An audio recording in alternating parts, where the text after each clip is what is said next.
میں اس سے بات کروں گی کہ اس نے دنیا میں مجھے کیوں نہیں بتایا تھا، جب میں کہیں نکلتی تھی یا میں کوئی گناہ کام کرتی تھی تو وہ مجھ پر کیوں نہیں سختی کرتا تھا، وہ مجھے کیوں نہیں گائیڈ کرتا تھا کہ اے میری بہن نماز پڑھ، قرآن کی تلاوت کر، جہنم کی آگ سے بچ۔ اگر میرا بھائی مجھے سختی کرتا تو میں ضرور جہنم کی آگ سے بچ جاتی۔ حضرات محترم، پھر وہ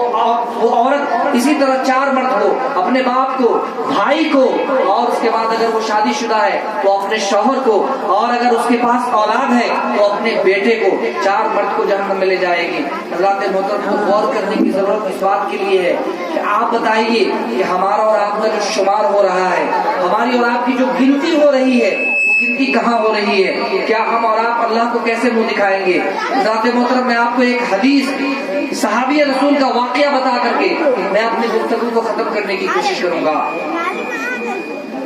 اللہ کے نبی صلی اللہ علیہ وسلم کا وہ پیارا دور ہے، وہ مقدس دور ہے۔ اس دور میں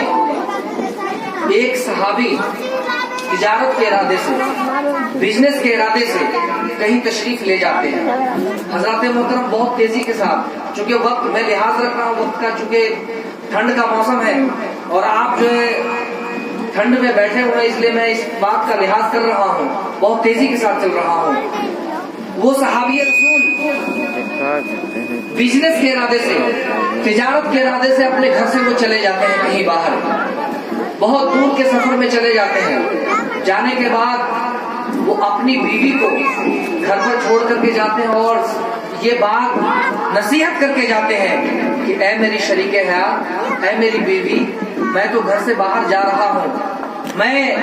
تجارت کے ارادے سے، میں بزنس کے ارادے سے، خرید و فروخت کے ارادے سے میں باہر جا رہا ہوں، تم اس چوکھٹ سے اپنے قدم کو باہر نہ نکالنا۔ جتنا دن کا غلہ ہے، جتنے دن کی راشن ہے، ضرورت ہے، میں دے کر کے جا رہا ہوں، 1 مہینے کا راشن دے کر کے جا رہا ہوں۔ میں 1 مہینے کے بعد، جب 1 مہینہ ہو جائے گا میں کوشش کروں گا میں آ جاؤں گا، تم اس گھر سے قدم باہر مت نکالنا، 1 مہینے کے اندر میں لوٹ آؤں گا۔ حضرات محترم، وہ عورت کہتی ہے اے میرے شوہر نامدار، اے میرے سرتاج، آپ بلا خوف بلا جھجک آپ جائیں تجارت کرنے، بزنس کرنے، میں آپ کی بیوی، میں آپ سے وعدہ کرتی ہوں کہ میں آپ کا وعدہ خلافی نہیں کروں گی، میں اپنے قدم کو گھر سے باہر نہیں نکالوں گی۔ حضرات محترم، آپ اندازہ لگائیں اور غور سے اس واقعہ کو سنیں کہ ایک عورت اپنے باپ کے بخشش کا ذریعہ کیسے بن جاتی ہے، اپنے مرے ہوئے باپ کو کس طرح وہ بخشوا دیتی ہے۔ حضرات محترم، تو آپ اندازہ لگائیں، جب وہ صحابی رسول وہ گھر سے نکل جاتے ہیں، اس کی بیوی نماز کی پابندی، قرآن مجید کی تلاوت بہت پابندی کے ساتھ کرتی ہے۔ وقت گزرتا گیا، ایک وقت آتا ہے کچھ دنوں کے بعد کہ خبر آتی ہے اس عورت کے مائکے سے، تمہارے والد بیمار ہیں، تمہارے والد کی طبیعت بہت خراب ہے، تمہارے والد شدید بیمار ہے۔ حضرات محترم، باپ بیمار ہے، میرے والد محترم بیمار ہیں، تو وہ عورت دل میں ارادہ کرتی ہے کہ میں اپنے باپ سے ملنے کے لیے جاؤں گی۔ مگر جب وہ ارادہ کرتی ہے کہ میں اپنے باپ سے ملنے کے لیے جاؤں گی، میرا باپ بیمار ہے، اس کے ذہن میں بات آتی ہے کہ نہیں، میرے شوہر نے مجھے نصیحت کر کے یہاں سے گئے ہیں کہ میری شریک حیات، کوئی بھی کام آئے تم گھر سے باہر نہ نکلنا۔ حضرات محترم، جب اس عورت کے ذہن میں یہ بات آتی ہے کہ میرے شوہر نے نصیحت کیا تھا کہ میری بیوی گھر سے باہر نہ نکلنا، چاہے کوئی بھی کام آ جائے۔ حضرات محترم، صحابی رسول کی بیوی ایک قاصد کو، ایک غلام کو بھیجتی ہے اللہ کے نبی صلی اللہ علیہ وسلم کی بارگاہ میں، اور عریضہ پیش کرتی ہے، کہتی ہے اس غلام کے ذریعے سے کہ اللہ کے نبی صلی اللہ علیہ وسلم سے جا کر کے بتاؤ کہ میرے شوہر نے نصیحت کیا ہے کہ میں اپنے قدم کو گھر سے باہر نہ نکالوں، مگر میرے والد بہت بیمار ہیں، میرے والد بہت شدید بیمار ہیں، کیا میں گھر سے باہر جا سکتی ہوں اپنے باپ کی عیادت کے لیے، میں اپنے باپ کو دیکھنے کے لیے جا سکتی ہوں؟ حضرات محترم، جب وہ غلام، وہ قاصد اللہ کے نبی صلی اللہ علیہ وسلم کی بارگاہ میں پہنچتا ہے اور عرض کرتا ہے یا رسول اللہ صلی اللہ علیہ وسلم، آپ کی ایک خادمہ، آپ کی ایک غلام، ایک کنیز وہ خبر بھیجی ہے کہ اس کے شوہر نے یہ نصیحت کی تھی، اس کا باپ بیمار ہے، کیا وہ اپنے باپ کو دیکھنے کے لیے جا سکتی ہے؟ کیا وہ اپنے باپ کی عیادت کے لیے جا سکتی ہے؟ حضرات محترم، اللہ کے نبی صلی اللہ علیہ وسلم کا فرمان سنیے۔ اللہ کے نبی صلی اللہ علیہ وسلم نے ارشاد فرمایا کہ نہیں، اگر اس کے شوہر نے منع کیا ہے تو وہ گھر سے باہر نہ نکلے، چاہے اس کا باپ فوت ہو جائے، اس کا باپ مر جائے، وہ گھر سے باہر نہ قدم نکالے۔ کیوں؟ کیونکہ اس کے شوہر کی نصیحت ہے۔ حضرات محترم، وہ قاصد اس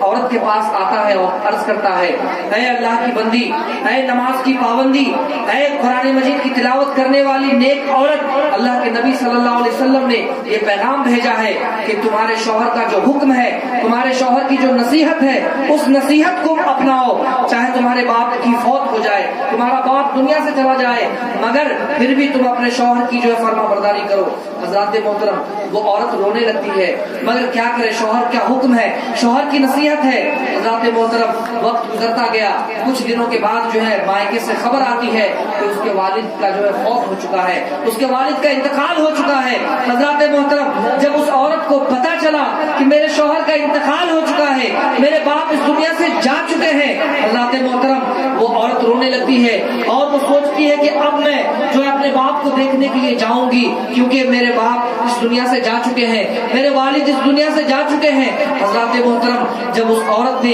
اپنے آپ کو ذہن میں یہ بات لایا کہ میں اب جاؤں گی، اور اس کے ذہن میں خیال آتا ہے کہ نہیں، میرے شوہر نے مجھے منع کیا ہے، میرے شوہر نے نصیحت کی ہے کہ میری بیوی گھر سے قدم باہر نہیں نکالنا، اور میں نے اپنے شوہر کے ساتھ وعدہ کیا ہے، میں وعدہ خلافی نہیں کروں گی۔ وہ عورت خبر بھیجتی ہے اور کہتی ہے کہ اللہ کے نبی صلی اللہ علیہ وسلم سے پوچھ کے آؤ، کیا اب میں جا سکتی ہوں؟ میرے والد فوت ہو چکے ہیں۔ حضرات محترم، جب وہ قاصد خبر لے کر کے اللہ کے نبی صلی اللہ علیہ وسلم کی بارگاہ میں پہنچتا ہے اور کہتا ہے، اے اللہ کے نبی صلی اللہ علیہ وسلم، وہ عورت جس کا باپ بیمار تھا، اب اس کا باپ انتقال کر چکا ہے، کیا اب بھی وہ اپنے باپ کو دیکھنے کے لیے نہیں جا سکتی ہے؟ حضرات محترم، اللہ کے نبی صلی اللہ علیہ وسلم نے کہا کہ نہیں، اس کا شوہر ابھی تک اگر نہیں آیا ہے، اس کے شوہر نے جو حکم کیا ہے، وہ بیوی اپنے شوہر کے حکم کی تعمیل کرے۔ حضرات محترم، وہ قاصد آ کر کے جب اس عورت کو، اس صحابیہ کو، یعنی صحابی رسول کی بیوی کو، صحابیہ کو جب وہ بات بتاتے ہیں اور کہتے ہیں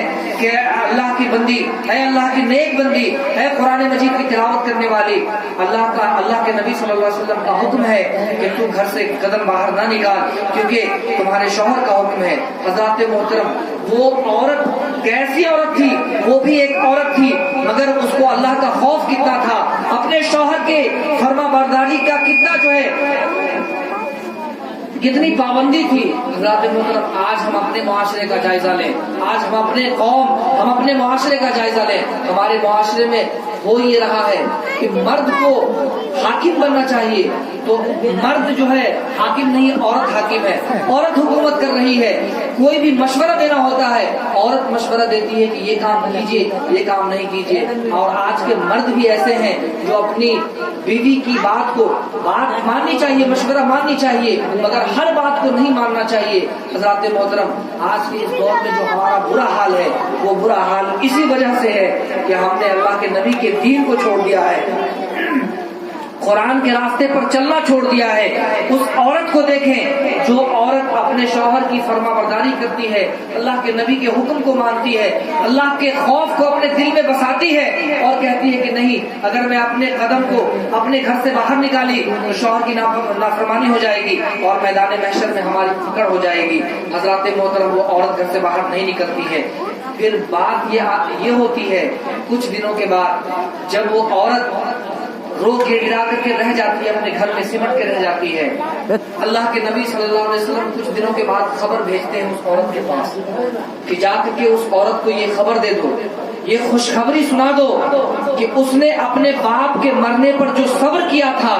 یعنی اپنے شوہر کے حکم کی تعمیل کی تھی، اپنے قدم کو گھر سے باہر نہیں نکالا تھا، اللہ نے اس صبر کے بدلے میں اس کے باپ کی مغفرت کر دی ہے، اور اس کا باپ گنہگار تھا مگر اللہ تبارک و تعالیٰ نے اس کو جنت عطا کر دیا۔